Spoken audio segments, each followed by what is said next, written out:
गुरु प्यारी सात संगत जी, राधा स्वामी जी।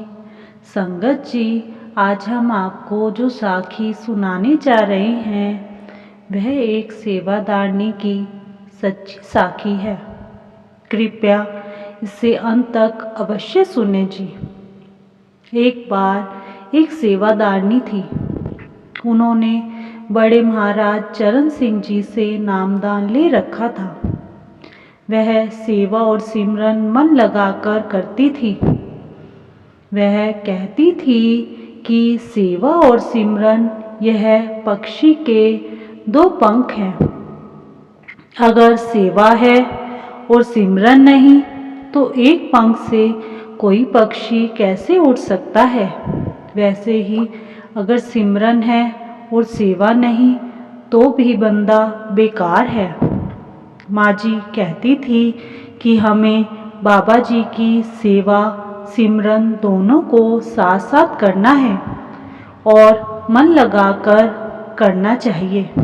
वह ब्यास में टॉयलेट की सेवा करती थी। उन माँ जी का पक्का बैच बना हुआ था। वह ब्यास हर भंडारे पर सेवा करने जाती थी। 20 साल तक उन्होंने ब्यास में सैनिटेशन की सेवा की और अपने शहर के भी सत्संग घर में बहुत सेवा करती थी। ब्यास में जाती थी तो तीनों भंडारे करके ही फिर वापस आती थी। पीछे से बहुएं घर संभालती थी। उनको घर की कोई चिंता नहीं थी। कई बार वह सेवा पर एक एक महीना भी लगाकर आती थी। वह सेवा में बहुत खुश रहती थी। वह कहती थी कि वहाँ पर संगत के दर्शन, बाबा जी के दर्शन होते रहते हैं। माँ जी कहती थी कि सेवा में अपने शरीर की चूर चूर कर दो, अपने शरीर के दर्द को मत देखो, प्रेम व प्यार से बाबा जी की सेवा करते रहो। माँ जी खुद राधा स्वामी परिवार से थी, लेकिन उनके ससुराल में कोई भी राधा स्वामी नहीं था। बाबा जी की दया से माँ जी ने अपने पूरे ससुराल के परिवार को राधा स्वामी सत्संग से जोड़ दिया और नाम भी दिलवाया। एक ही इंसान की वजह से ही उनका पूरा ससुराल का परिवार राधा स्वामी बन गया। वैसे तो इनका बेटे बेटियों, बहुओं, दामाद, पोते पोतियों से और उनके भी बच्चों से भरा पूरा परिवार है। सबने मिलकर माँ जी की बहुत सेवा की, लेकिन वह धीरे धीरे बीमार रहने लगी और एक दिन उन्होंने बिस्तर पकड़ लिया। उनको याद भी नहीं कि अपने जीवन में कभी उन्होंने कोई पाप किया हो। वह किसी को कुछ नहीं कहती थी, अपने बिस्तर पर चुपचाप पड़ी रहती थी। कोई उनको कुछ खाने को दे देता तो वह खा लेती थी। पानी तक भी किसी से अपने आप नहीं मांगती थी, बस रोती रहती थी कि सेवा करने वाले को अगर सेवा करवानी पड़ जाए तो बहुत मुश्किल होता है। सेवादार तो कभी किसी से एक गिलास पानी भी मांग कर नहीं पीता। लेकिन मालिक की मौज देखो, हमने तो सुना है टॉयलेट की सेवा करने वालों को बाबा जी अपनी गोद में सुलाते हैं। वह आंटी जी ही बताती थी कि ब्यास में एक सेवादार रात को आता था, हम सबको बाथरूम से बाहर निकाल देता था और खुद फ्लश को ऐसे साफ करता था जैसे हम घर में बर्तन साफ करते हैं।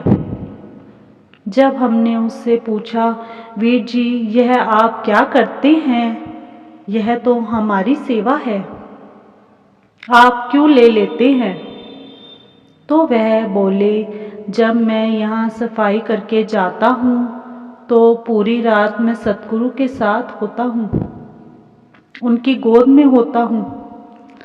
आंटी जी ने बहुत सेवा की।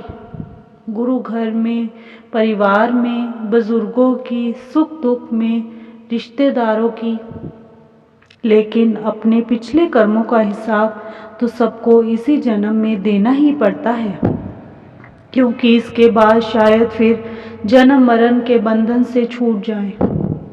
वह बहुत प्यारे प्यारे बाबा जी के शब्द भी बोलती थी। बीमार हो जाने पर एक बार किसी लड़की ने कहा, आंटी जी आप शब्द सुनाएं। तो वह हाथ हिलाकर बोली, मुझे नहीं आते। तो वह लड़की बोली, आंटी जी शब्द तो हमारी रूह में बस जाते हैं। तो वह दिल में हाथ लगाकर बोली, यहाँ पर। जब कोई उनको राधा स्वामी बोलता तो वह राधा स्वामी बोलती थी। कोई कहता, माँ जी आपने मुझे पहचाना है, तो वह उसका नाम बता देती थी, वरना कुछ नहीं बोलती थी। घर में पूरा दिन शब्द चलाकर रखते थे कि माता जी शायद अपना मुंह हिला दे। सुबह शाम सभी इकट्ठे होकर विनती करते थे। किसी समय वह मुंह हिलाती थी और थोड़ी सी आवाज़ भी आती थी। अगर सत्संग घर में से कोई उन्हें मिलने आ जाए तो वह उनको देखकर बहुत खुश होती थी। एक सेवादारनी जो उनके साथ हमेशा ब्यास जाती थी, वह पास रहती थी और कभी कभी माँ जी से मिलने आ जाती थी। एक दिन उसने अकेले में उनसे पूछा कि क्या बात है, तुम इतनी सेवा करने के बाद भी बिस्तर पर पड़ी हो।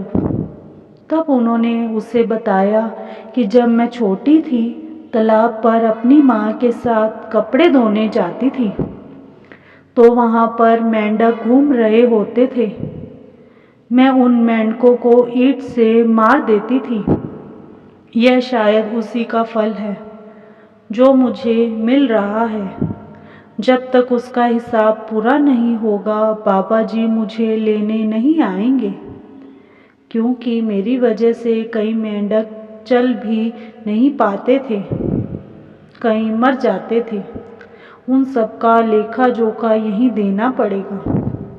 वह कहती थी कि बाबा जी सबकी संभाल करते हैं, क्या मेरी नहीं करेंगे? फिर भी वह बाबा जी का शुक्र करती रहती थी। इसके बाद शायद मुझे जन्म मरण के चक्कर से छुटकारा मिल जाए और बाबा जी मुझे धो धो कर साफ करके ले जाएंगे। 2 साल तक ऐसे जीवन गुजारने के बाद माँ जी को सतगुरु आकर ले गए और वह अपने असली घर सचखंड में चली गई। शुक्र मालिका, शुक्र दात्या, आपका बहुत बहुत शुक्रिया। इसी के साथ एक छोटी सी साखी और है। पंजाब स्कूल का एक मास्टर था। उसे नाम सिमरन का अभ्यास करने का बहुत ज़्यादा शौक था। वह पूरी पूरी रात सिमरन पर बैठा रहता था। उसके बाद वह सैर पर जाता तो भी उसके मन में सिमरन चलता ही रहता था। वह एक दिन सैर को गया और अपने प्यारे बाबा जी के प्यार में इतना मस्त हो गया कि सिमरन करते करते वह अपने घर से बहुत दूर किसी गांव में पहुंच गया। जब उसे ध्यान आया तो उसने वहां पर लोगों से पूछा, यह कौन सी जगह है? तो वह बोले, आपको कहाँ जाना है? तो वह बोले, मुझे पंजाब के उस गांव जाना है। लोगों ने कहा, भाई साहब आप तो वहाँ से 15 मील दूर आ गए हैं। वह बोला, अब क्या करूं? लोगों ने कहा, कोई ऑटो वगैरह कर लो। वह बोला, मुझे ऑटो की कोई ज़रूरत नहीं, मैं अपने प्यारे बाबा जी का सिमरन करते हुए जैसे आया था वैसे ही चला जाऊंगा। सो मनुष्य को जब नाम की लज्जत आ जाती है तो फिर उसे अपने शरीर की कोई भी सुध नहीं रहती।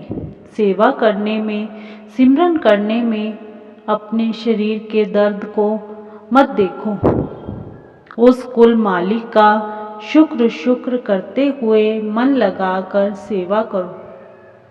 बाकी सब उस मालिक पर छोड़ दो।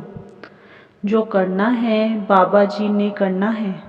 आप बस बाबा जी का दिया एक काम करो और उसको मालिक से झोलियां भर कर खुशियां पाओ। इसी के साथ इजाज़त चाहते हैं। कल मिलते हैं एक नई साखी के साथ। तब तक के लिए राधा स्वामी जी।